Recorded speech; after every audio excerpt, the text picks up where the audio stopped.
Welcome to Life in Details. I'm Jamie, and today we're diving into a topic that's becoming all too common, losing your job to AI. That's right, Jamie. We're focusing on the sub-theme, ChatGPT replaced me, how I retrained.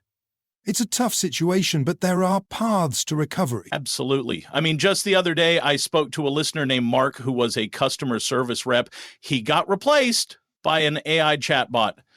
It was a blow, but he turned it around. That's a great example. What did Mark do next? He decided to retrain in digital marketing. He found online courses and really dove into it. He said it felt empowering to learn something new. That's inspiring. I had a similar experience. I was in graphic design, and I felt the pressure when AI tools started creating designs. What did you do? I enrolled in some UX design courses. I realized that while AI can assist, it can't replace human creativity and intuition. Exactly. So adapting is key. It's not just about learning new skills, it's about understanding how to work alongside AI. Right. I think listeners should know it's okay to feel lost at first. You're not alone in this. Definitely. And we want to encourage our listeners to share their stories. Have you retrained after losing your job to AI? We'd love to hear. Yes!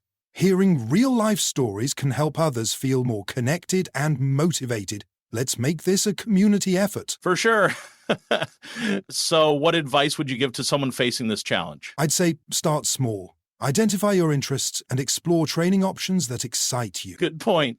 And remember, every step forward is progress, even if it feels daunting. Exactly. And if you are ever feeling discouraged, just remember that many people have turned their situations around. Well, that wraps up today's episode. Thanks for tuning in. Remember, adapt and thrive. And don't forget to subscribe to our channel. We have many more interesting stories waiting for you. Until next time, keep sharing your stories and supporting each other.